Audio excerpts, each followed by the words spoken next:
కాకినాడ జిల్లా పిఠాపురం పుణ్యక్షేత్రానికి వచ్చే భక్తుల సౌకర్యార్థం సద్గురు నివాస్ చారిటబుల్ ట్రస్ట్ మరొక కీలక అడుగు వేసింది. పట్టణంలోని విరవగ్రామం రోడ్డులో అత్యాధునిక వసతులతో నిర్మించిన నూతన గృహాలను ట్రస్ట్ సభ్యులు ఘనంగా ప్రారంభించారు.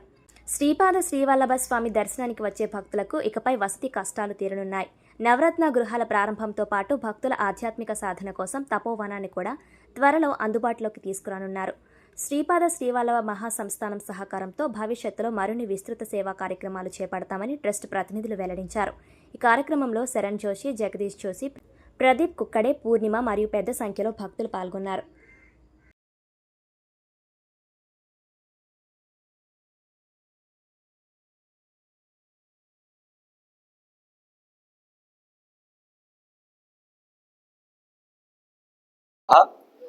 త్రేతాయాం రఘునందన ద్వాపారే రామకృష్ణౌచో కలో శ్రీపాదవల్లభ. ప్రతి యుగంలో ఒక ఈశ్వర అవతారం ప్రముఖమైన ఉంటుంది. ఇప్పుడు కలియుగంలో కలో శ్రీపాదవల్లభ, శ్రీవల్లభ అవతారం అందరికీ కల్పవృక్షలాగా సహాయం చేస్తారు. ఈ పిఠాపురంలో 700 సంవత్సరాల ముందు అపరాచార్య ఇంట్లో శ్రీవల్లభ పుట్టారు. అప్పటి నుంచి కొన్ని సంవత్సరాల వరకు ఎవరికి తెలీదు. కానీ ఇప్పుడు శ్రీవల్లభ చరిత్రామృతం ద్వారా అందరికీ తెలిసింది. లక్షల మంది జనాలు ఇక్కడ పిఠాపురం వస్తున్నారు. పిఠాపుర దేవస్థానం భవిష్యంలో దివ్యమైన స్థానం అవుతుంది. ఈ జనాలకి ఎంత ఎక్స్పీరియన్స్, అనుభూతి వస్తుంది అంటే ప్రతి ఒక్క వ్యక్తికి ఎవరైతే పిఠాపురం వస్తారో, ఎవరైతే శ్రీవల్లభ చరిత్రామృతం చదువుతారో వాళ్ళకి దివ్య అనుభూతి వస్తుంది. అంటే కలియుగంలో నిజమే ఇది కల్పవృక్షం. ఈ పిఠాపురికి జనాలు రావాలి, వాళ్ళ జీవితంలో కృపా అనుగ్రహం పొందాలి. అందుకే మేము ప్రయత్నం చేస్తున్నాం. ఇప్పుడు ప్రస్తుతం సౌజన్య మేడం, ఈఓ గారు ఉన్నారు అక్కడ. వాళ్ళు ప్రతి కార్యక్రమానికి సహాయం చేస్తున్నారు. ఇక విశేషమైన మహారాష్ట్ర నుంచి జనాలు వస్తున్నారు.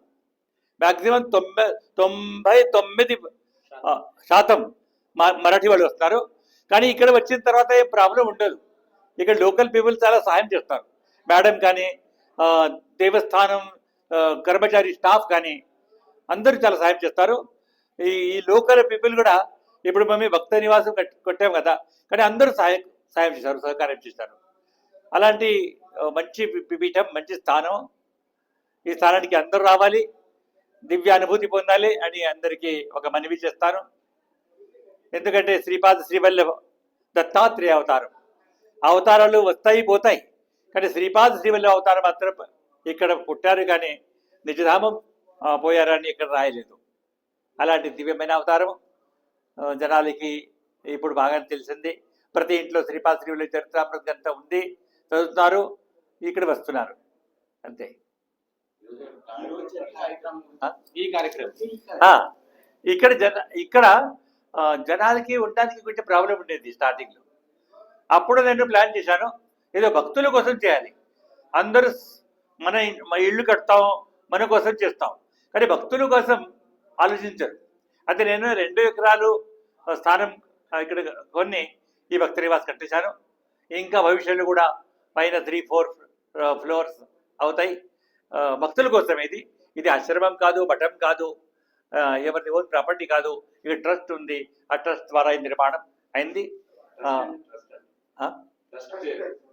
Sadhguru Niwas charitable trust, Sadguru Niwas charitable trust అంటే అందరికీ మహారాష్ట్రలో గురువు గురించి శ్రద్ధ ఎక్కువ ఉంటుంది. ప్రతి ఒక్క వ్యక్తికి గురువు ఉంటారు. అందుకే ఏ గురువు పేరు పెట్టకుండా సద్గురు నివాస్, అందరి గురువు అలా ఒక సమావేశం చేసి అందరికీ ఇక్కడ తీసుకొని ఈ కన్స్ట్రక్షన్ నడుస్తుంది. పేరు సద్గురు నివాస్ చారిటబుల్ ట్రస్ట్ పెట్టాం. ఇక్కడ ఎన్నకాయ ప్లేస్ ఉంది, ఇంకా అక్కడ మంచి గార్డెన్, తపోవన్ లాగా చేయాలి అనే ఒక కోరిక. ఇక్కడ ఉంటారు, అక్కడ ధ్యానం చేయాలి, అలాంటి ప్లేస్ పెట్టినాం.